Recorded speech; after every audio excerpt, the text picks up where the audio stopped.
Valley lies in the Italian Midland, some 60 miles northwest of Naples to some 40 miles southeast of Rome. A wide, flat corridor enclosed between four walls of mountains. In winter, the highest peaks of the Liri Range ascend into the snows, but the valley floor with its olive groves and ancient vines, its crops of wheat and corn, is green the year around. That is, in normal times. Last year was a bad year for grapes and olives, and the fall planting was late. Many fields lay fallow. There are two ways from the south into the valley. One, a narrow pass. The other, a high, scenic road over the mountains.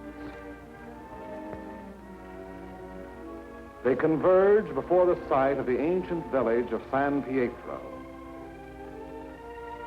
which for 700 years has stood at the threshold of Liri Valley, welcoming the traveler. The stones of its walls were quarried out of the parent hill from whose slopes it rises. Population 1,412 at the last census. A farming community. Patron St. Peter. Point of interest, St. Peter's, 1438. Note interesting treatment of chancel.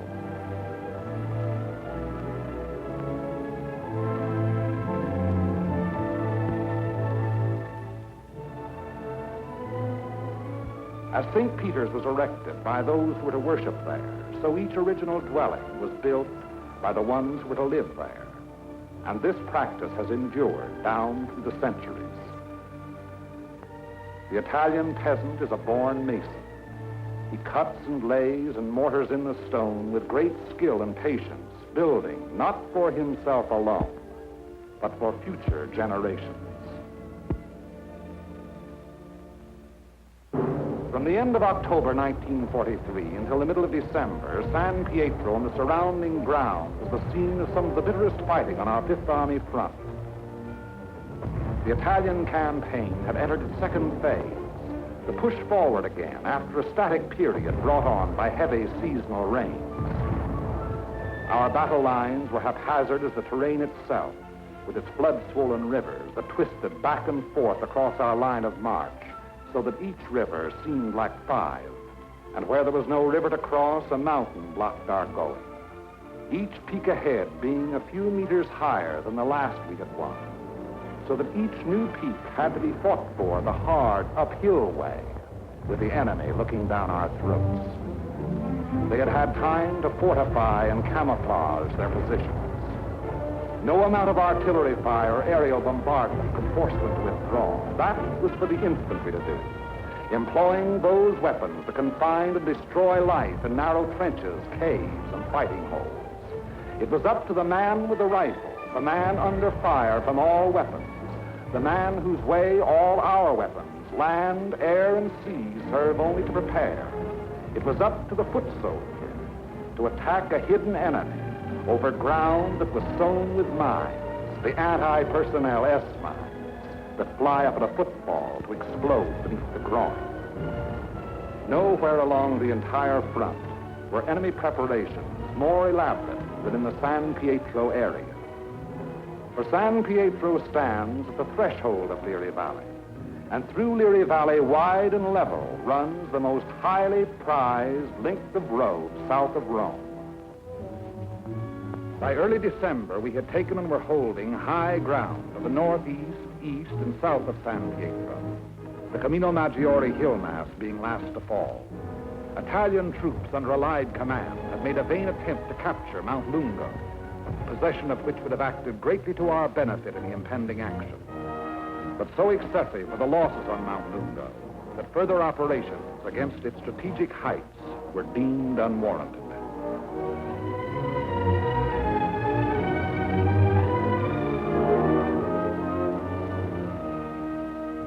Thereon determined to make a direct frontal assault on enemy positions around and within San Pietro. battalions of the 36th Texas Infantry Division were rotated from position to position overlooking the valley, so the troops might study the terrain ahead from various viewpoints.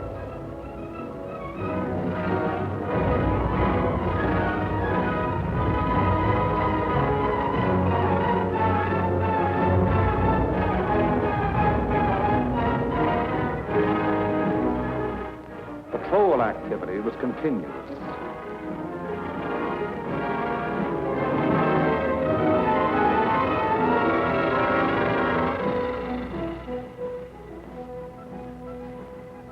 Day and night, units went out to reconnoiter the ground, draw fire, take prisoners, thus adding to the sum of our information about the enemy. High points, Mount Lungo's 351 and Mount Sammucro's 1205 and 950 were all manned in force. The town itself was strongly garrisoned with numerous mortar, machine gun, and heavy weapon emplacements. 4 enemy battalions were dug into a line of connecting trenches and mutually supporting pillboxes in depth that extended from the base of Mount Lungo, northeast across the valley floor to the base of Mount Sammucro. Another battalion was organized to defend the high ground northwest of San Pietro. Areas before these positions were heavily mined and held a confusion of barbed wire and booby traps. On the afternoon before, D-Day and H-Hour were communicated to battalion commanders.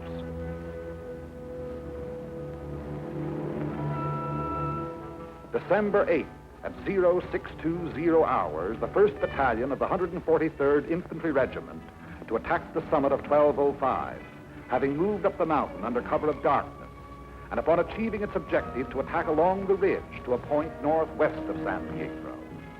The 3rd Ranger Battalion likewise to attack 950, another feature of the Mount Sammucro hill mass. The 2nd Battalion of the 143rd to attack over the terraced olive orchards northeast of San Pietro.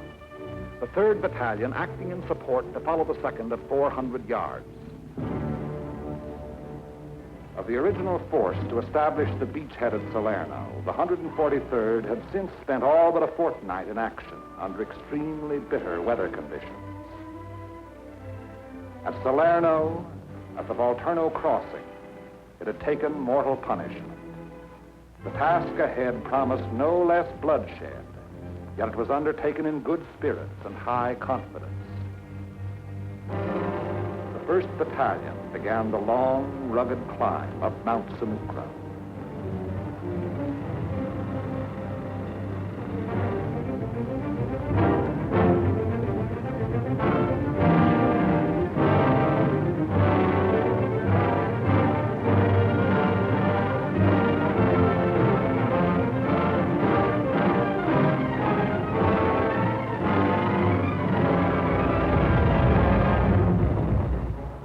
As night fell, our artillery opened up, and throughout the night hours, intense fire was laid down on the enemy's main line of resistance.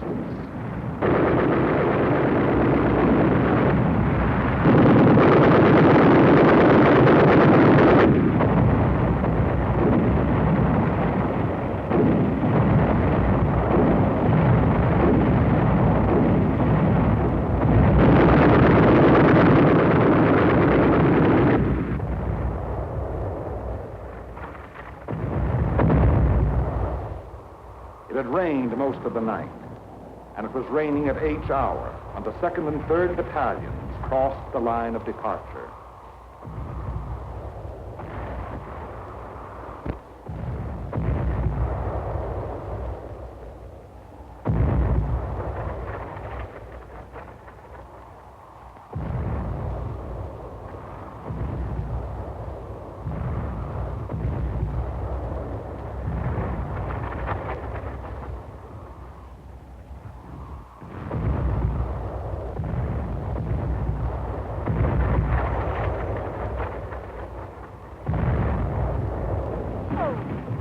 Some 200 yards forward, they encountered wire, mines, and automatic fire from pillboxes.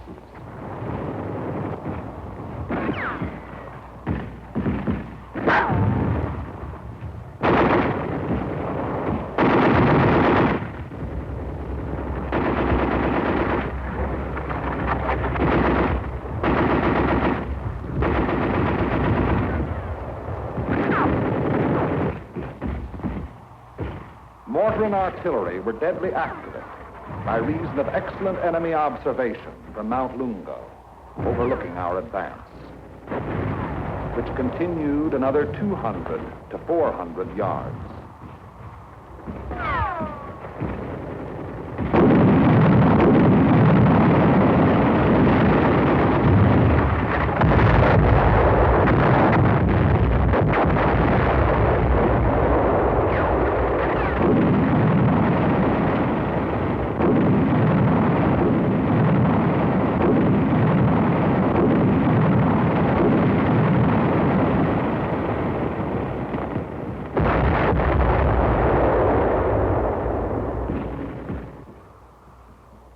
Many men gave their lives in attempts to jump the wire, reach pillboxes, and throw hand grenades through the narrow gun openings. The 3rd Battalion was committed.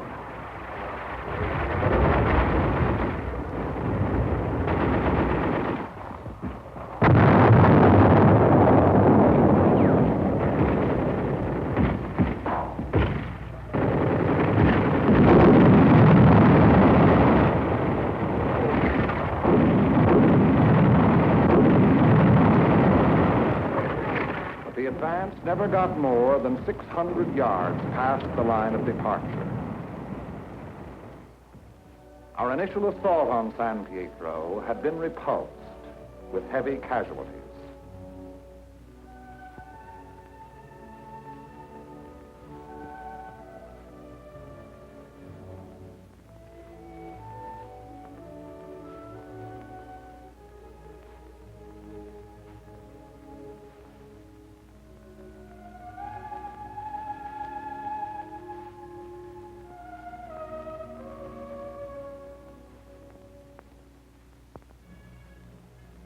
The attack on Hill 1205, however, was a brilliant success.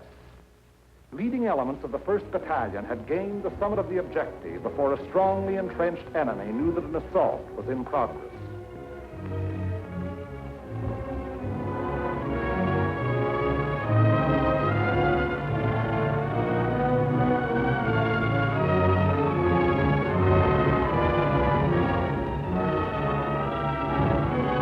To the right of 1205, the 3rd Ranger Battalion had also captured its objective, but only after successive attacks and costly casualties.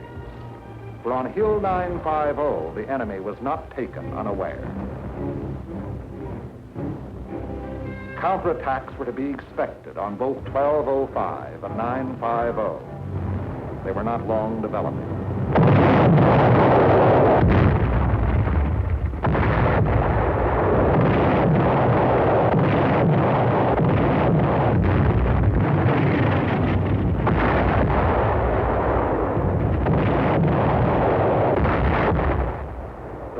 Launched during the early daylight hours, and even as it was beaten off, another took form.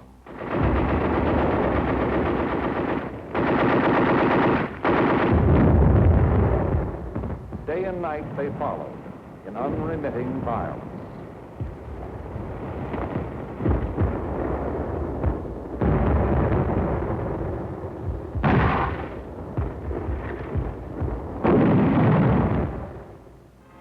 The toll of enemy dead mounted with each new attempt.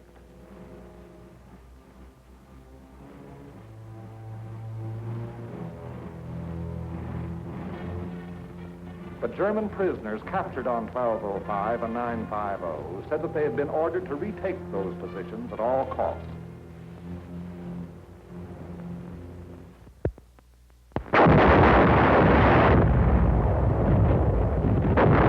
Acting in excellent cooperation, the artillery's supporting power disrupted numerous enemy counterattacks while they were in the process of being formed.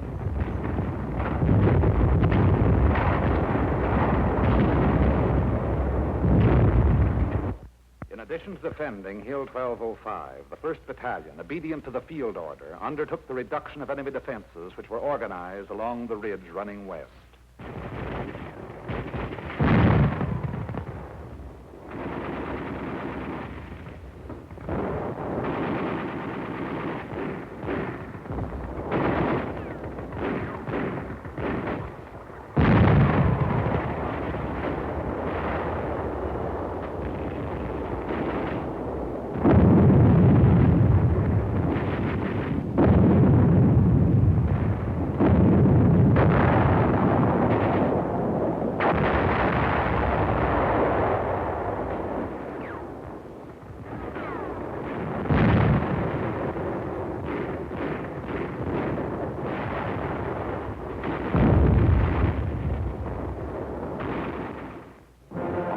of December, the 1st Battalion was reinforced for the 504th Parachute Battalion, which took over and maintained the defenses of 1205 and 950,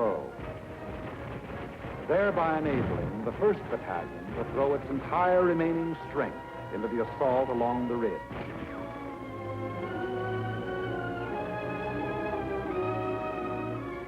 But the first strength had dwindled and shrunk in the 5 days past, and there was now a question as to whether its existing numbers were sufficient to prevail.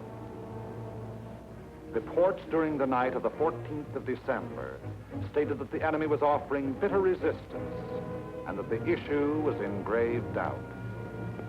Meanwhile, on the olive terraces below, the 2nd and 3rd Battalions had twice again attempted to reach their objective. Both times they had come up against a wall of automatic weapon, mortar, and artillery fire.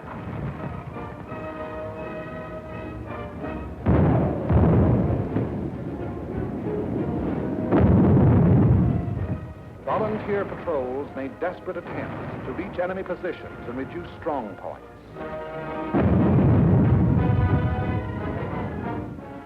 Not a single member of any such patrol ever came back alive.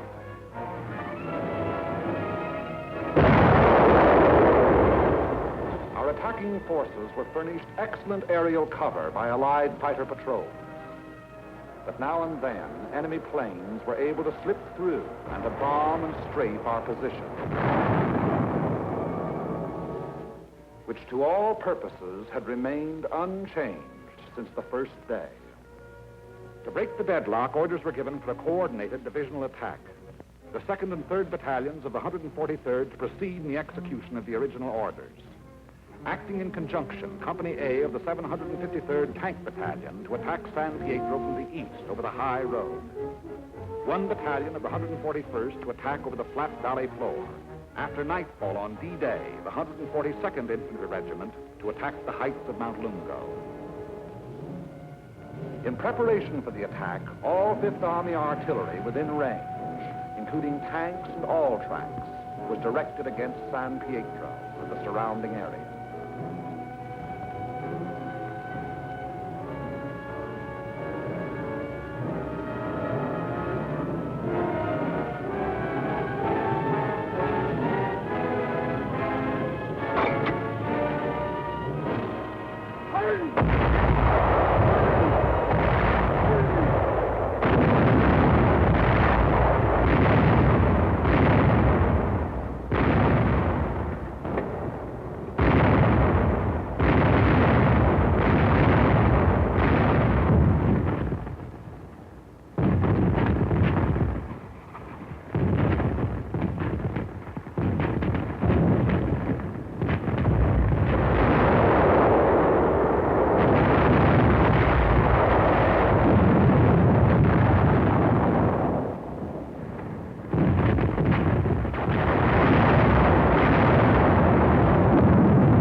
Hour, 1200 hours.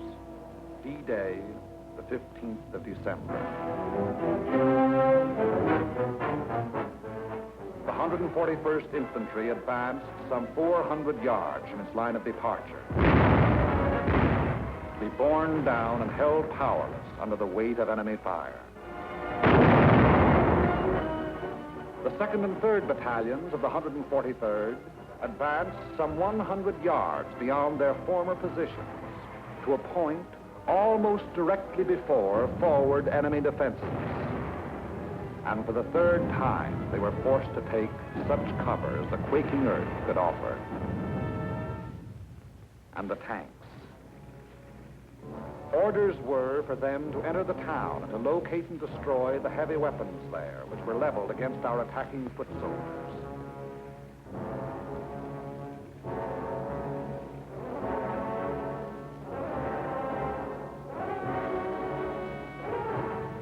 The high road into San Pietro was a narrow mountain road, and from the beginning of its winding descent into Leary Valley, it was under direct enemy observation.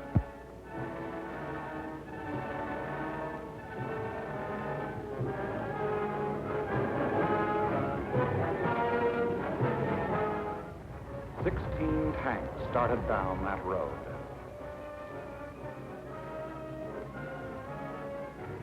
Three reached the outskirts of the town.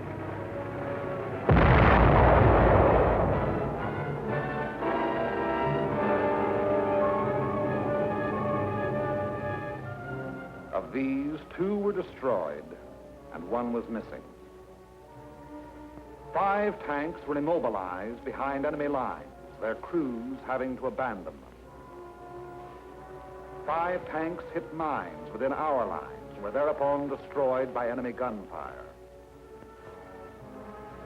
4 tanks returned to the bivouac area. After dark, 2 companies, one from the 2nd Battalion and one from the 3rd, finally succeeded in penetrating enemy positions before San Pietro. But receiving both frontal and flanking fire, they were forced to retire.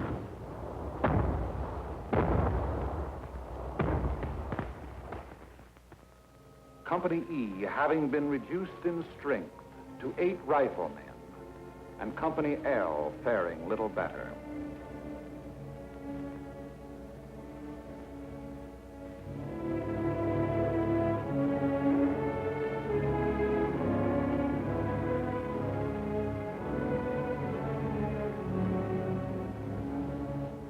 On the Mount Samocro Ridge, the 1st Battalion fought its way to within a few hundred yards of the objective.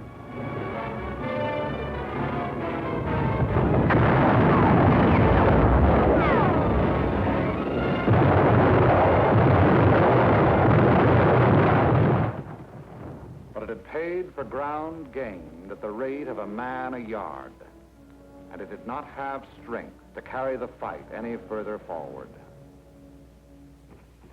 On Mount Lungo, however, despite bitter resistance, battalions of the 142nd in successive waves kept pushing upwards.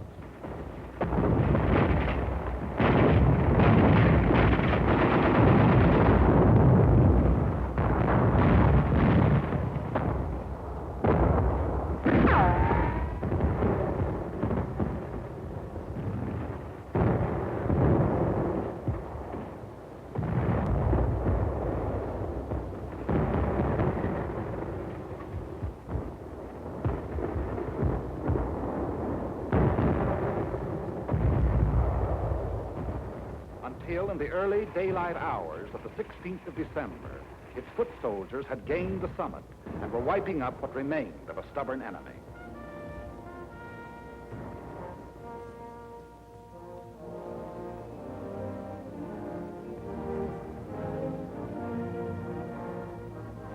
And that height proved to be a key position in the enemy plan of defense.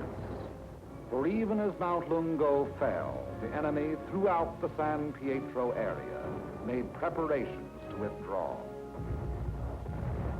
Almost invariably, the enemy will counterattack to cover the withdrawal. The first violent thrust was delivered within a few hours.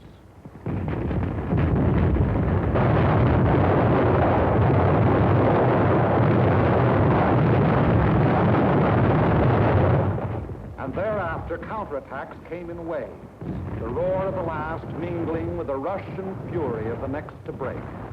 Many companies lost all their officers. Enlisted men came forward as inspirational leaders to rally their battered companies into resisting yet one more onslaught.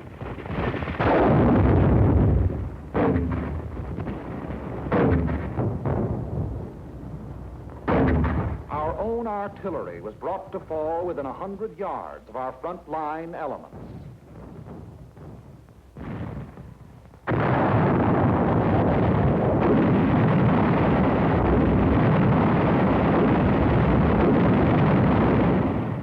After 5 hours, during which the earth never ceased to tremble, counterattacks ended, indicating that the withdrawal of the enemy's main body had commenced.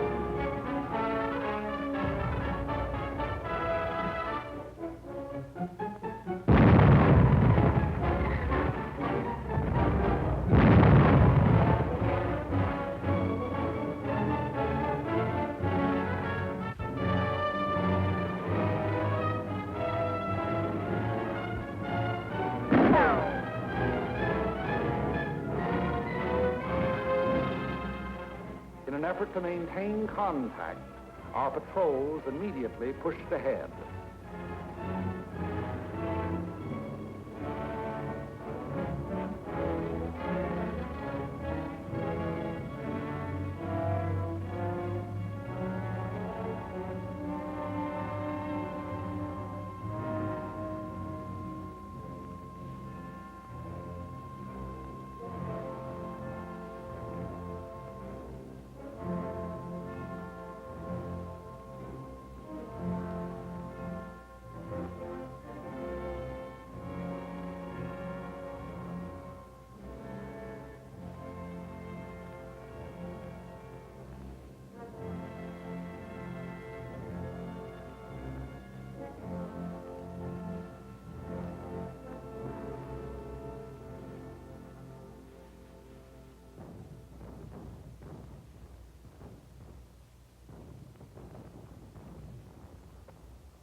Entering the town, they discovered that San Pietro was ours for the taking.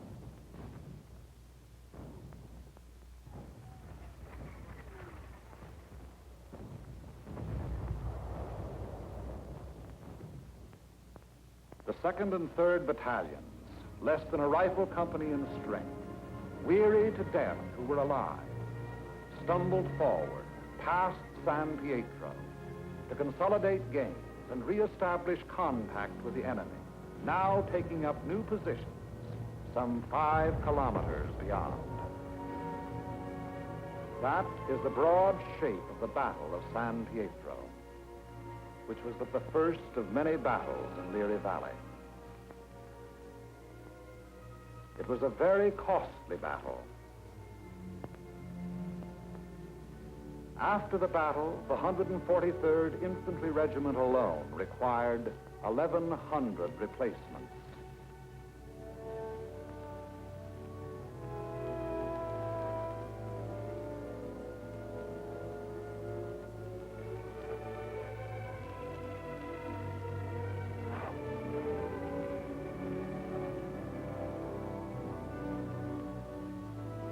The lives lost were precious lives. To their country, to their loved ones, and to the men themselves. For the living of the 143rd Infantry Regiment, more than 100 decorations for acts of valor above and beyond the call of duty. Many among these you see alive here have since joined the ranks of their brothers in arms who fell at San Pietro.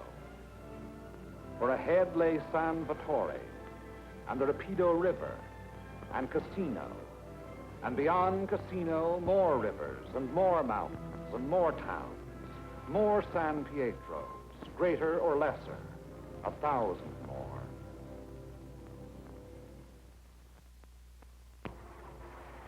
As the battle passed over and beyond San Pietro, westward, townspeople began to appear, coming out of their caves in the mountains, where they had stayed in hiding during the enemy occupation.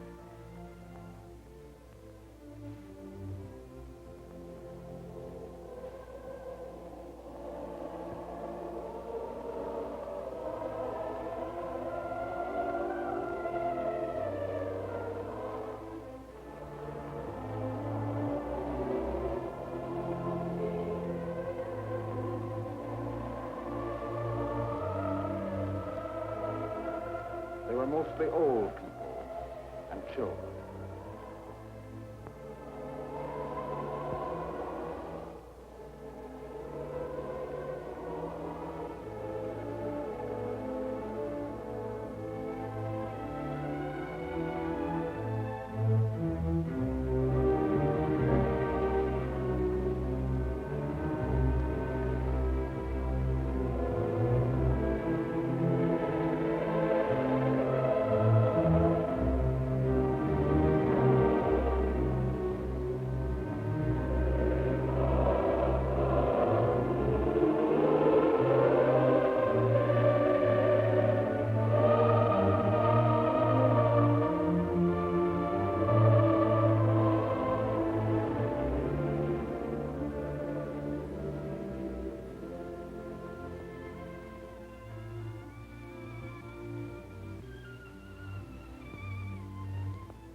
Living was resumed in San Pietro.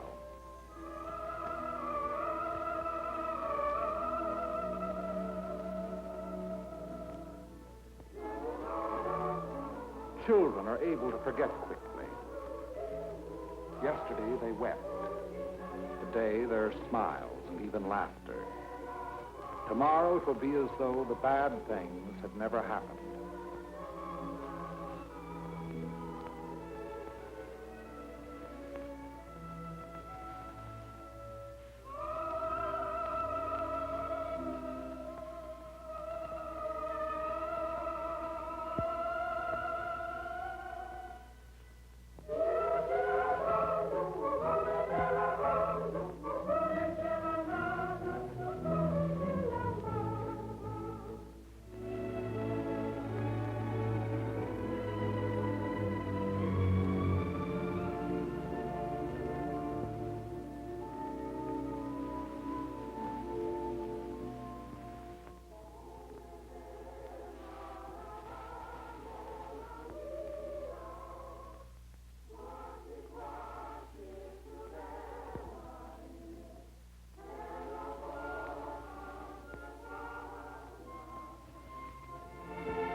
Our prime military aim being to engage and defeat the enemy, the capture of the town itself and the liberation of its people is of an incidental nature. But the people, in their military innocence, look upon us solely as their deliverers. It was to free them and their farmlands that we came. Behind our lines, southwest to the sea, the fields are green with growing crops planted after our coming by other people of other towns who believe likewise.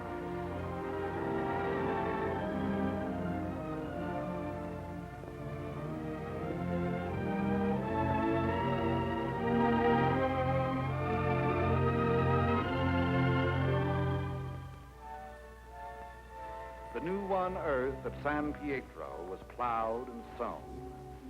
It should yield a good harvest this year.